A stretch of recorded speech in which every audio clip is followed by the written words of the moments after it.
Alright, another week. Here we are again. Taking me a while to kind of boil down my thoughts this week as to what I want to talk about, where I'm at even. Every time I sit down I come up with something fun. Sometimes I forget it, sometimes I remember what I did.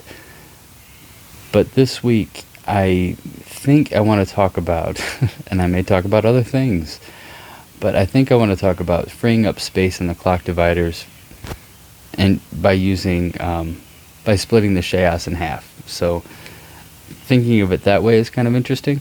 So I clock up the sample and hold to 4, so that's a little bit slower. Right now my tempo is at 145 BPM, so a little faster than I usually do for me personally, but I kind of like it because then it brings more out of these clock dividers, because I hardly ever use 0.5 or the 1, and that kind of brings those to life the faster you go, you know. Unless you use those to sync other things like the LFO. Anyway, so yeah, I have the the sample and hold on the Shaos clock to 4, clock divider 4, and that allows me to have the direct be very fast and use that as a trigger like I did in the last video I made. So now I want to send the triangle LFO through an attenuator to the mod, and I'm gonna go ahead and send, because it's pretty dynamic, the 2-bit direct through a switch, and that's gonna go out to a pulse converter and then out to the hi-hats, and the CV for that, which is going to be a little bit slower, is going to be the 3-bit. So that may be sending some things quickly there, see? Right now the frequency is so high that it's sending some pretty quick stuff. And if I add the LFO into it a little bit, it'll... But if I slow it down...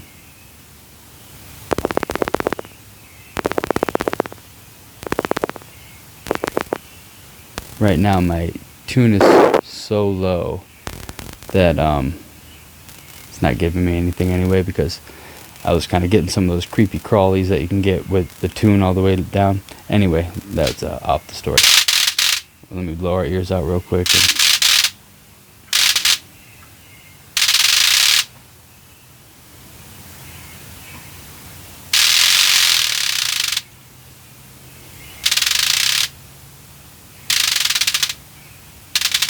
And now, just to get a sturdy hit in there every once in a while, I'm going to go ahead and use a 2.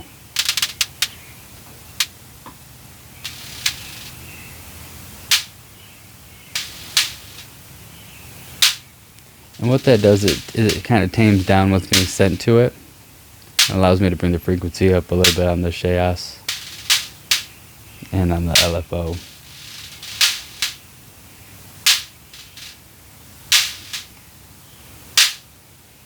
And just to demonstrate how you can get a little more dynamic with it, you could send the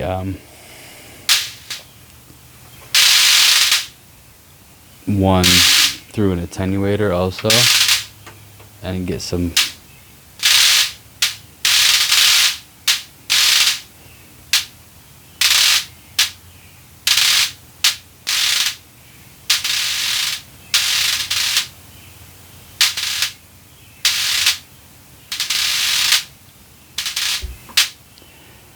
and then you can send that out. Let's see if we just send it out to the delay. Actually, I'll go reverb with it. And I wanted to see if I can get some stereo stuff out of it, so I want to use the MAD and send that out to my Octatrack. So the 6 is a right channel and 5 is a left channel, so I'm connecting reverb to 6, delay to 5, and because I'm in double I can use the MAD pin, and I'm gonna go ahead and use a 1-bit Shaos to modulate that and see what that sounds like coming back through the Octatrack.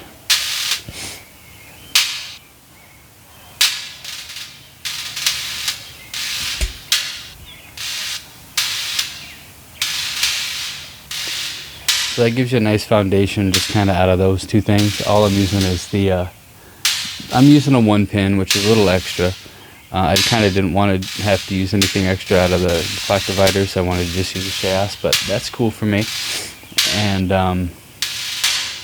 now for the kick drum, I can use 1. Send that to the kick to give this hi-hat a little context, see how this sounds. Okay, that works for me.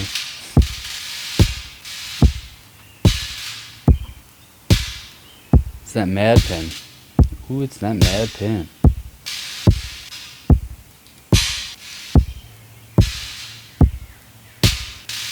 It's nice to leave a little bit of coming through the volume here, but you don't need much. If you bring it all the way out, it's kind of a cool sound too, but just having a little bit of it's kind of nice. Cool. Alright. And let me see if we can mess with the LFO a little bit.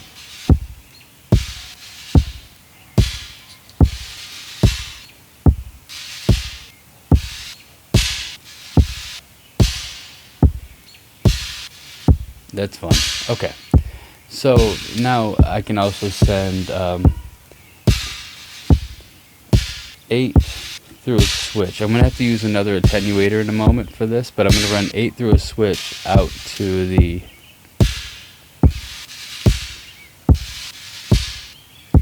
bass drum as well. And now I'm going to use the 3-bit. Let's see what happens if I send the 8 to the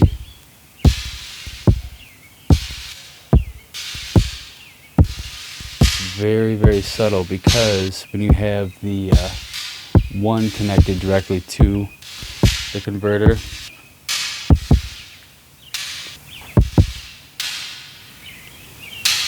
it's too intense, so you're blocking out that 8, but here's the 8 being sent via 3-bit through the switch. It's really pretty cool, right? You can get some neat stuff there, and that's all because of the way the Shaos is hitting right now. Yeah, that could be different, but right now it's pretty fun. But I'm going to run the 1 through just so I have a grounding if I want to bring this back here. And now I can dial up that 1 again and come back to that. So that's kind of cool. That's kind of a fun way to work with that. And that frees up. It gives me a little variation on that kick, which I haven't gotten a lot. It's kind of cool. Makes me happy.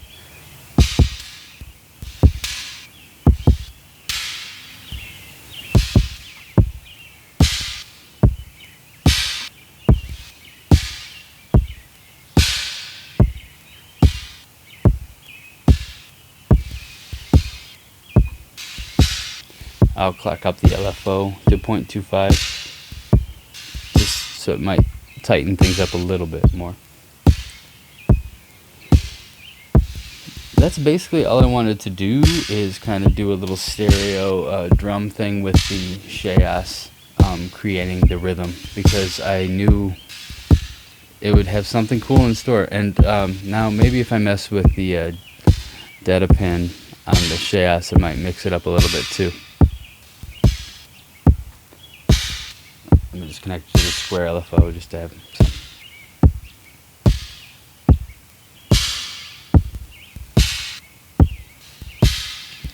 Changing it. I hope you're listening with headphones as well, because I think it's quite necessary. It's pretty.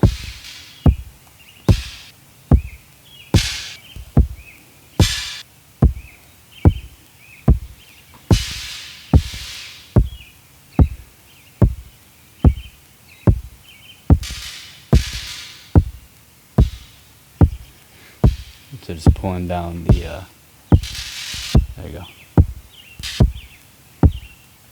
Pulling the 1 down, going to the hi-hat, pulse converter.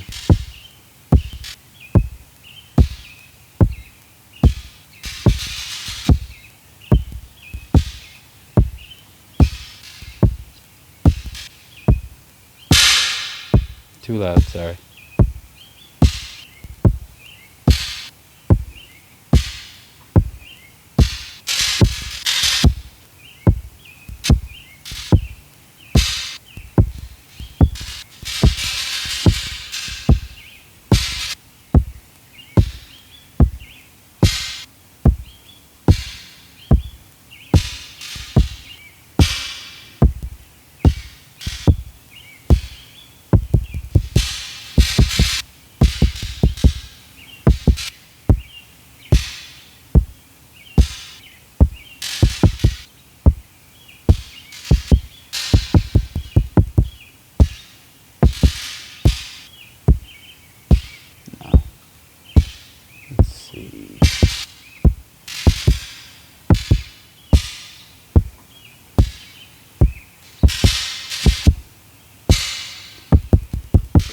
So now I can run the gates inverted to the snare drum then.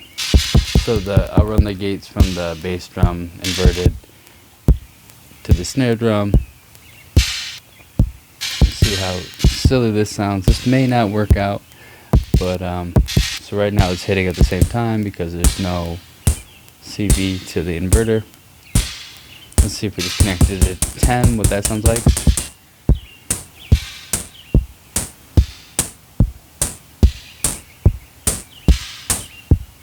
Alright. It's cool that it catches, I mean, it's very fast and it catches all that up.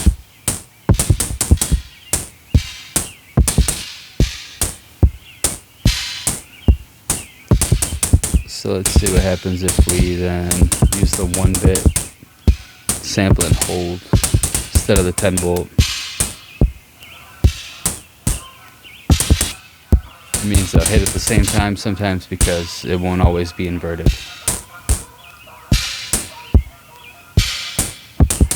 The geese are here. Well, that's kind of all I wanted to do, was just kind of show you some cool bass, I guess, that you can bring out bass drum just by using the Shaos, but then I'm still using a lot of stuff with the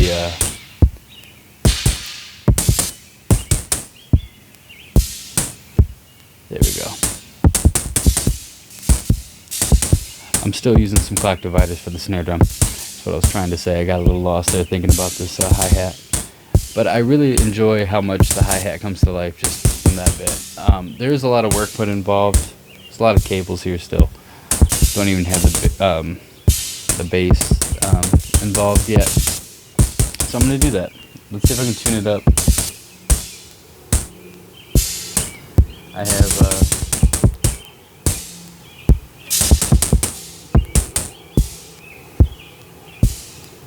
one cool thing is that I also have the Q out of the Octatrack running into the input of the Lyra, so I can send the drums running into the Octatrack out to the Lyra.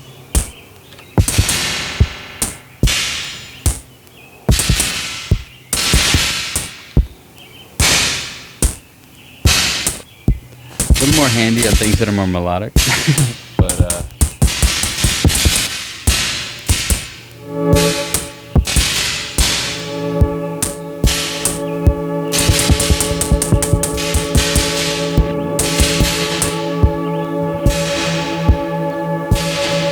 there you go. Maybe tone it down a little bit.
I think kind of separates it out a little bit from the kick.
Something to the delay, a little of the kick envelope to the delay on the Lyra. Sorry about that. Loud noises, learning, because the drums are still going through the Lyra, I forgot. Oh boy.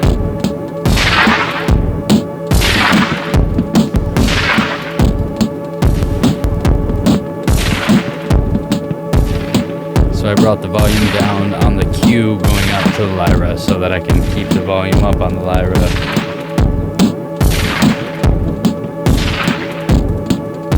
Just gotta figure these things out as you go.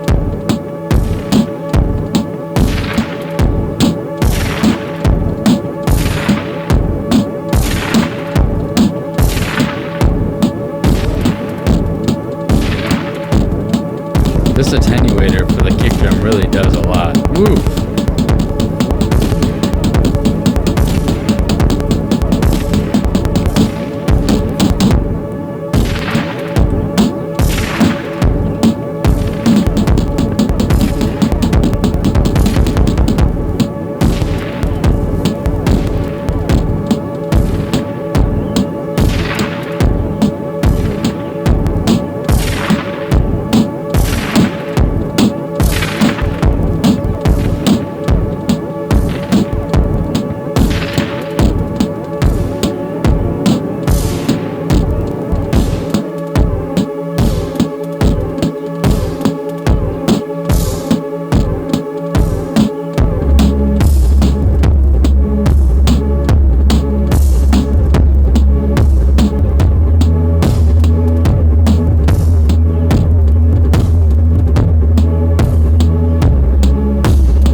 Attenuator going to the hi-hat. I lost a lot there.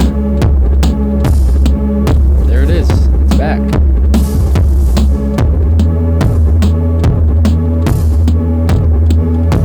That's why you gotta write things down sometimes.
you have a great week. This was a stumble. Still trying to figure out what I'm trying to do. Real convoluted.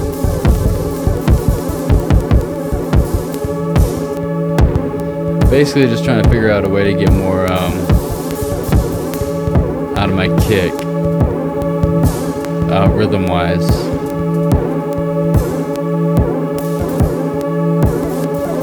Hope you enjoyed this a little bit.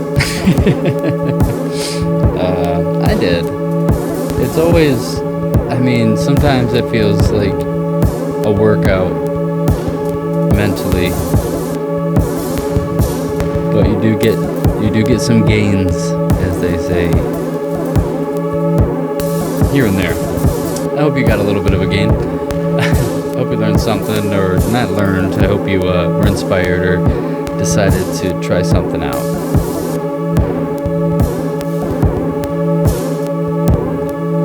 I'm going to try to fade this thing out somehow. Have a great week. Hope you listen to it on headphones. Let me know what you think. Hope I didn't hurt your ears. Alrighty. Have a good week.